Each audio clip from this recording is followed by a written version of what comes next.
जुलझना की तारीख क्या है? मौला इमाम हुसैन अलैहिस्सलाम की सवारी है। ये कोई आम जानवर नहीं है। इसने अपने कमालात दिखाए करबला के अंदर। रोजे आशूर इसने मैदान अमल में उमर इब्ने साद ने कहा कि इस जानवर को पकड़ो। रसूल आजम ने इसके ऊपर सवारी की थी। कहा जाता है कि मोमिन हजरात कोई न्याज देते हैं तो जुलझना का पहले उसमें मुंह मरवाया जाता है या उसे खिलाया जाता है। इसमें कितनी सच्चाई है? मेरे ख्याल में ये वो लोग बातें करते हैं जिनके दिल में मवद्दत या मोहब्बत आले मोहम्मद नहीं है। जानवरों की खुराक अलग है। कौन अपने उस खाने को मकरू करेगा या अपनी उस नजरो नियाज को मकरू करेगा। अस्सलाम वालेकुम नाज़रीन, मैं हूं आपका मेज़बान एहसन ज़फ़र और आप देख रहे हैं पब्लिक न्यूज़। नाज़रीन, मेरे कब में आप देख सकते हैं जुलझना यहाँ पे मौजूद है। जुलझना की तारीख क्या है और बरामदगी से पहले जुलझना को क्या क्या तैयारियां करवाई जाती हैं। सैयद अली रज़ा, आपसे भी मैं जानना चाहूँगा, तारीख के हवाले से आपसे बात करने जाऊँगा कि जुलझना की तारीख क्या है। देखें, जुलझना जैसा कि मौला इमाम हुसैन अलैहिस्सलाम की सवारी है, तो ये कोई आम जानवर नहीं है। इसकी तारीख़ के हवाले से मुख्तलिफ हवाले हैं। बाज़ रिवायात के मुताबिक जुलझना एक फ़रिश्ता है, बिल्कुल उसी तरह जैसे हिजर अस्वद है, और इसको करबला का ऐनी शाहिद बनाकर भेजा गया है। कुछ रिवायात के मुताबिक ये जुलझना उस नस्ल के जानवरों में से है जिस नस्ल के जानवर हज़रत इस्माईल अलैहिस्सलाम के पास हुआ करते थे। बाज़ रिवायात कहती हैं कि ये उस नस्ल के जानवरों में से है कि जिस नस्ल पर जद्द अमजद हज़रत इब्राहीम अलैहिस्सलाम फ़लस्तीन से सवारी करके मक्का आए थे। जुलझना का जो असल नाम था वो क्या था भाई? अरब में एक कल्चर था, जैसे आज हम गाड़ियाँ लेते हैं, गाड़ियों के नाम होते हैं, उनके पूरे ब्रांड्स, उनकी वो सारी चीज़ें। अरब में भी एक कल्चर था, यहाँ भी जानवरों के नाम हुआ करते थे। जब रसूल आज़म कोई जानवर ख़रीदते थे, उसका नाम पसंद नहीं आता था, तो आप सल्लल्लाहु अलैहि वसल्लम उसका नाम बड़ा बेहतर करके रखते थे। ये जुलझना जब रसूल आज़म सल्लल्लाहु अलैहि वसल्लम ने ख़रीदा, तो आपने जब इसका नाम पूछा तो मालूम हुआ इसका नाम है अस्सकब। फिर आपने इसका नाम मुर्तजिज़ रखा। फिर ये जुलझना की ख़ास बात ये थी, वैसे तो इन जानवरों की उम्र 20-25 साल 30 साल होती है, उसके बाद इनका मांस लटक जाता है, इनकी ताकत ख़त्म हो जाती है। पर रसूल आज़म का ये मौजज़ा था कि आप सल्लल्लाहु अलैहि वसल्लम जिस भी घोड़े के ऊपर सवार हुए हैं, मौला अली अलैहिस्सलाम फरमाते हैं ज़िंदगी भर ना तो कभी वो बूढ़ा हुआ है और ना बीमार हुआ है। और इसके मौजज़ात भी अलग हैं जो रसूल आज़म सल्लल्लाहु अलैहि वसल्लम की सवारियाँ थीं। जुलझना के बारे में, जुलझना इसका नाम उस वक्त रखा गया जूँ ये परवान चढ़ा और रसूल आज़म की सवारी में आया, तो ये तैरता था, यूं दौड़ता था जैसे समंदर की लहरें हों, अपनी नज़र की रफ्तार के मुताबिक ये दौड़ता था।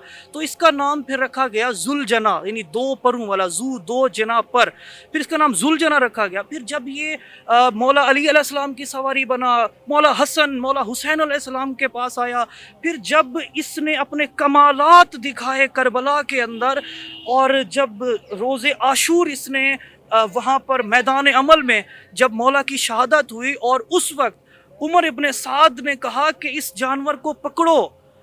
उस बदबख्त ने रसूल की अहले बैत को नहीं देखा, कहा इस जानवर को मत मारो। जब जुलझना तीर खा रहा था, इस जानवर को पकड़ो, मैंने देखा है कि रसूल आज़म ने इसके ऊपर सवारी की थी, ये कोई आम जानवर नहीं है। तो इस जुलझना ने मैदान करबला में भी जंग लड़ी। बाज़ रिवायात कहती हैं कि इसने 30 लोगों को वसल जहन्नम किया, बाज़ कहती हैं कि 40 लोगों को वसल जहन्नम किया। तो इसके लिए मुख्तलिफ रिवायात हैं। ये तासीर है ज़िक्र मौला इमाम हुसैन अलैहिस्सलाम की। ये एक ज़िंदा मौजज़ा है कि आज भी जब जुलझना की शबी बनाई जाती है, तो ये जब इसकी बरामदगी होती है, जब ये वहाँ पर जाता है, तो आप देखते हैं कि इसके ऊपर वो गम की सी कैफियत तारी होती है, इसके ऊपर वो एहतराम की सी कैफियत तारी होती है। इसको ये एहसास होता है कि आज मैं एक शबी हूँ, और आज जो वाक़या करबला, आज जिसका एक ज़िंदा मौजज़ा आप देखते हैं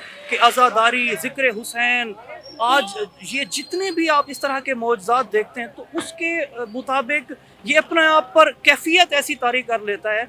ज़ाहिर है आपने ये सारे के सारे मनाज़िर देखे हैं और लोगों के सवालात भी आप देखते हैं, और आपने भी ये सवाल किया, तो ऐसा कुछ भी नहीं है। अच्छा, अभी ये बरामदगी के लिए लेके जाया जा रहा है? जी बिल्कुल, अभी ये बरामदगी के लिए लेके जा रहे हैं, चूँकि कल आज शब आशूर है, तो आज भी मुख्तलिफ इमाम बारगाहों में शबी जुलजना बरामद होगी। अभी ये जो आप शबी जुलजना देख रहे हैं, ये बीबी पाक दामन बरामद होगी आज। ठीक है। अच्छा मुझे बताइएगा, एक सवाल जो बहुत से लोग करते हैं कि कहा जाता है कि अगर मोमिन हजरात कोई न्याज देते हैं तो जुलजना का पहले उसमें मुंह मरवाया जाता है या उसे खिलाया जाता है, इसमें कितनी सच्चाई है? मेरे ख्याल में ये वो लोग बातें करते हैं जिनके दिल में मवद्दत या मोहब्बत आले मोहम्मद नहीं है। क्योंकि जैसे आप आए तो मैंने आपको ये सारा विज़िट कराया, आपने देखा जहाँ पर नज़र नियाज तकसीम हो रही थी, आपने देखा कि कैसे देगें पैक होती हैं, कैसे वो शॉपर बनाए जा रहे थे। तो ऐसा सच कुछ भी नहीं है ऐसा। आप देखें कि जानवरों की खुराक अलग है, हमारी खुराक अलग है, और ये जो नज़र नियाज का एहतमाम किया जाता है ये जानवरों के लिए नहीं होता, ये इंसानों के लिए होता है। तो कौन अपने उस खाने को मकरू करेगा या अपनी उस नज़र नियाज को मकरू करेगा? सईस क्या होता है और मुहर्रमों के दिनों में कोई ख़ास हिफाजत की जाती है जुलजना की? जी बिल्कुल, मुहर्रम के अयाम जैसे शुरू होने लगते हैं तो इसकी लुक आफ्टर की जाती है। वैसे तो जुलजना एक मुख्तस किया जाता है कि इससे ज़िंदगी में कोई काम नहीं लेना, ना तो ये माल बर्दारी का काम करता है और ना ही ये दीगर जानवरों की तरह, घोड़ों की तरह कोई कमर्शियल काम करता है, कोई बोझ उठाता है। क्योंकि ये वक्फ होता है कि इसको शबी इमाम हुसैन अलैहिस्सलाम के लिए हमने पालना है, तो इसके लिए इसकी लुक आफ्टर के लिए बंदे होते हैं जो इसको रोज़ाना बाकायदा सैर करवाते हैं। फिर इसके लिए इसकी खुराक का ख़ास एहतमाम किया जाता है, चूँकि इसको एक निस्बत से इसको पाला जाता है। एक निस्बत है कि इसकी जो निस्बत है वो नवासे रसूल के साथ जुड़ी हुई है। बहुत शुक्रिया आपके वक्त का। जी नाज़रीन, मेरे साथ सैयद अली रज़ा मौजूद थे, गुफ्तगू आपने मुलाहिज़ा की। इसके साथ ही अपने मेज़बान एहसन ज़फ़र को दें इजाज़त। अल्लाह।